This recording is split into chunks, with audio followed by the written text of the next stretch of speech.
Bonjour à tous, on se retrouve aujourd'hui pour une nouvelle vidéo. Donc il s'agit d'un book haul du mois de juillet cette fois-ci. Ouais, j'ai toujours un retard de 2 mois à rattraper là, enfin d'un mois et demi vu que je peux pas faire celui de septembre non plus, vu qu'on est seulement à la mi-septembre. Et donc on va commencer tout de suite. Alors voilà, ça fait quelques vidéos que j'en parle, c'est enfin fini parce que je les ai déjà lus. C'était le tome 2 de Sherlock Holmes Crime Alice, je sais plus, je sais jamais en fait. Et donc voilà, j'en ai déjà parlé, je l'avais déjà lu dans une autre vidéo, c'était vraiment génial, j'adorais les dessins que je trouvais assez bien faits, même si cette histoire, il n'y avait pas trop d'enquêtes, pas mal d'action, mais on était bien dans l'ambiance Sherlock Holmes, j'adorais les dessins, les dialogues étaient vraiment géniaux, donc je suis assez impatient de prendre les autres séries, donc je crois que les prochains dans l'ordre chronologique, c'est Sherlock Holmes ici, les vampires de Londres. Donc voilà, je pense que ce seront les prochains que j'achèterai bientôt. Ensuite, j'adorais la couverture ici. Il s'agit de l'incroyable histoire de Wheeler Burden. Euh, ouais, regardez, c'est beau, hein. Donc, il s'agit d'un gars qui vit à la fin des années 1900 et il va se retrouver un siècle en avant, on ne sait pas trop comment, il va se retrouver à Vienne, à l'époque de Freud, des artistes comme Klimt et tout, et donc il va les rencontrer et il va se rendre compte que enfin c'est un peu enfin, les mêmes codes que les voyages temporels où ils risquent de changer, s'ils changent un petit peu le passé, ça risque d'avoir des effets complètement dévastateurs sur le futur, donc il se rend compte qu'il peut changer pas mal de choses. Et voilà, ça a l'air assez énigmatique, on sait pas trop ce qui se passe en lisant la quatrième de couverture, mais je suis impatient de le commencer, et encore une fois, cette couverture, waouh quoi. Et c'est une horloge, et il y a une espèce de grande roue sur l'horloge, c'est magnifique. Ensuite, un livre que j'avais acheté à la fois pour moi et à la fois pour ma binôme, il s'agit de Le Loup de John Katzenbach. Et donc c'est un thriller qui fait un peu référence au Petit Chaperon Rouge. Donc on a un espèce de psychopathe qui va pourchasser des rousses. Et voilà, on sait pas trop non plus ce qui se passe. Mais voilà. Derrière, il y a un message enfin, une citation du Figaro Magazine qui dit: Avec ce loup particulièrement pervers, l'américain John Katzenbach renoue avec l'univers malsain des maîtres chanteurs psychopathes et signe un thriller efficace. Donc voilà, peut-être pour Halloween celui-là. Ensuite, un classique qu'on ne présente plus, il s'agit de Jurassic Park. Donc je l'avais déjà lu, mais je ne retrouvais plus le livre. Et donc je l'ai racheté du coup, et franchement il était génial. Par rapport au film, il y a beaucoup de scènes en plus. Genre ils reprennent même des scènes de Jurassic Park 3. Donc déjà ici dans le livre, dans le 1 donc, euh, enfin, on a déjà la volière avec les ptérodactyles et tout. Il y a un moment où ils doivent traverser une rivière où tu as des animaux, enfin des dinosaures aquatiques dedans. Et il y a beaucoup de suspense. C'est vraiment excellent et je suis impatient de le relire bientôt parce que enfin, ma première lecture, elle date un peu, j'étais adolescent. Donc voilà, je le relirai avec grand plaisir. Ensuite, dans le même genre, et je suis en train de le lire en ce moment, il s'agit d'Amazonia de James Rollins. Donc j'en dirai plus quand je l'aurai fini. Mais en tout cas, pour l'instant, je suis vraiment à fond dedans, j'adore ça. Et c'est vraiment un peu comme Jurassic Park, sauf que là, on se retrouve dans la jungle amazonienne, forcément. Et en gros, il y a une équipe de je sais plus quoi, enfin une équipe de gens qui ont disparu il y a quelques années. Et, et au début du livre, ben, il y en a un qui s'en sort vivant alors qu'on pensait qu'ils étaient tous morts. Sauf que juste après s'être montré, ce survivant, il meurt juste après en fait. Et, et alors, on va envoyer une nouvelle équipe pour essayer de voir s'il y a d'autres survivants, qu'est-ce qui s'est passé, où il était dans cette jungle.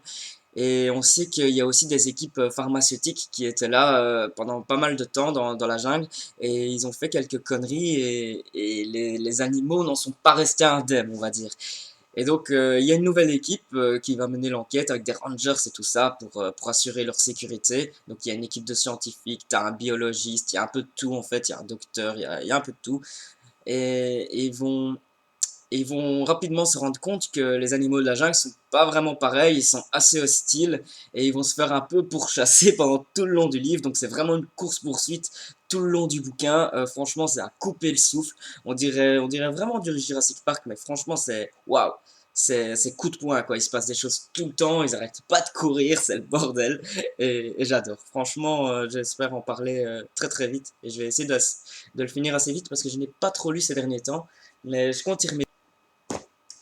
Ensuite, alors, j'avais adoré, j'avais découvert ça lors de week-end à 1000 organisé par Lily Draw and the City.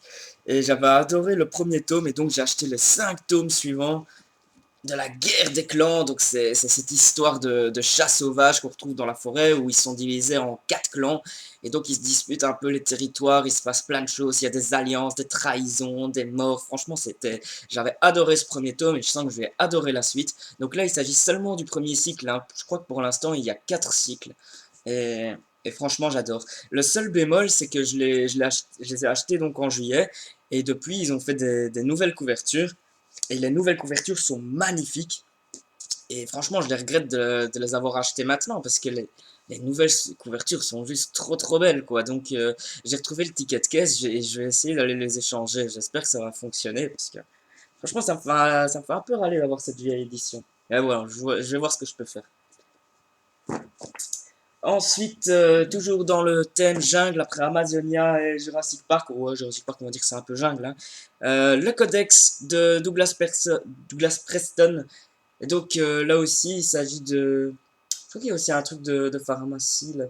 Ouais, il y a aussi... Ah non, là, en fait, il y a un trésor caché dans la jungle, apparemment. Et donc, ce trésor, c'est un truc... Je sais plus quoi, en fait.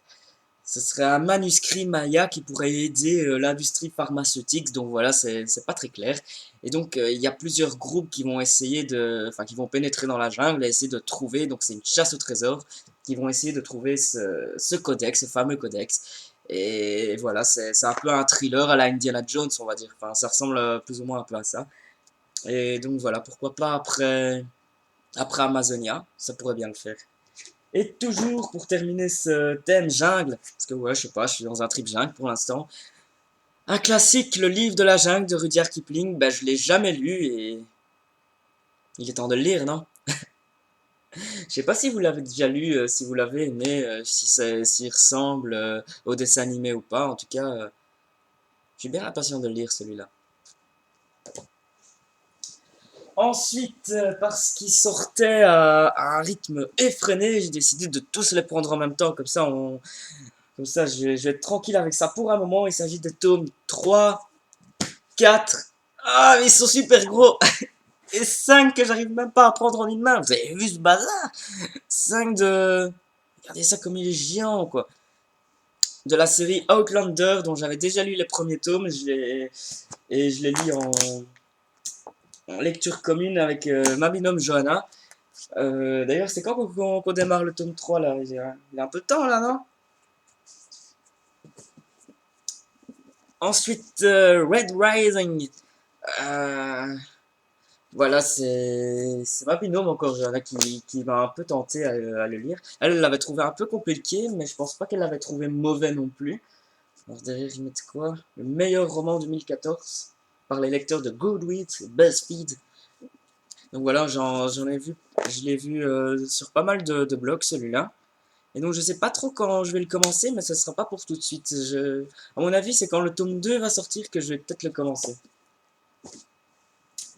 Ensuite, j'en ai entendu beaucoup parler aussi, c'est-à-dire d'Aristote et Dante découvrent les secrets de l'univers. Vous en avez tellement parlé que je ne vais pas en parler moi-même. Donc voilà, enfin, alors, quand tout le monde parle d'un truc, je vais pas revenir là-dessus, surtout que je ne sais pas grand-chose, à part que ça a l'air très vite à lire. Il y a des chapitres vraiment tout petits, il y a beaucoup de pages blanches.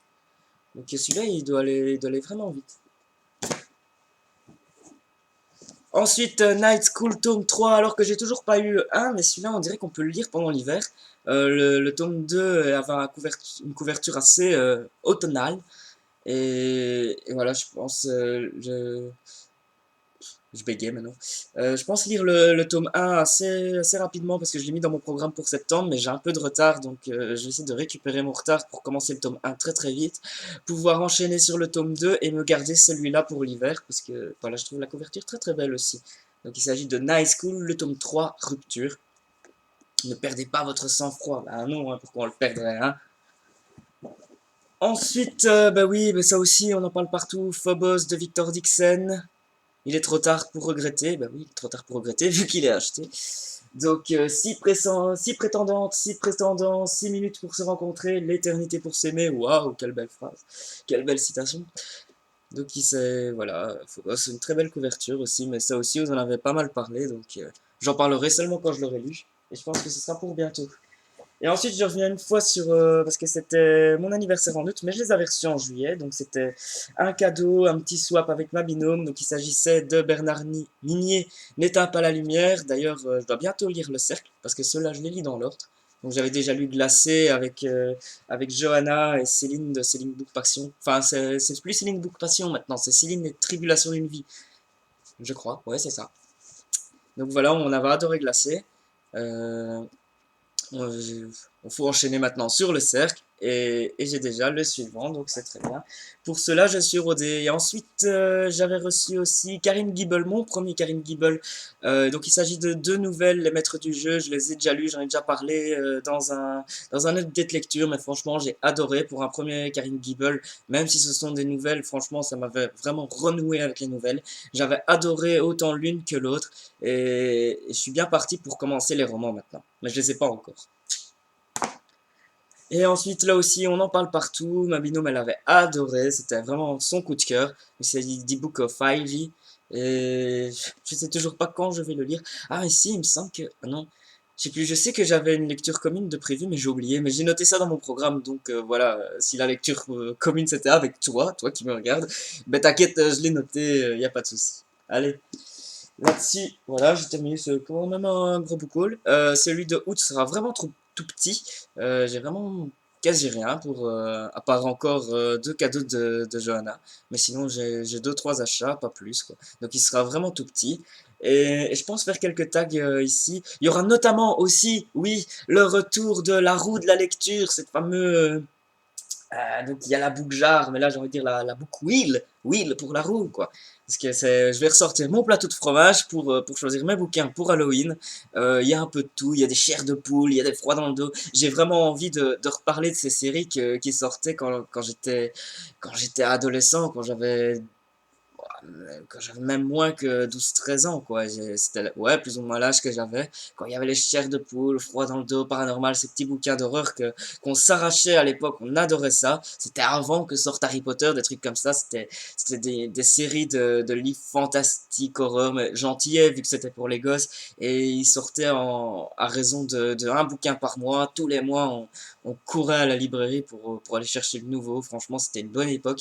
Et voilà, je vais profiter de la période d'Halloween pour reparler un peu de ces livres-là qui ont vraiment fait mon enfance, qui ont été aussi un élément déclencheur du fait que j'aime bien lire aujourd'hui.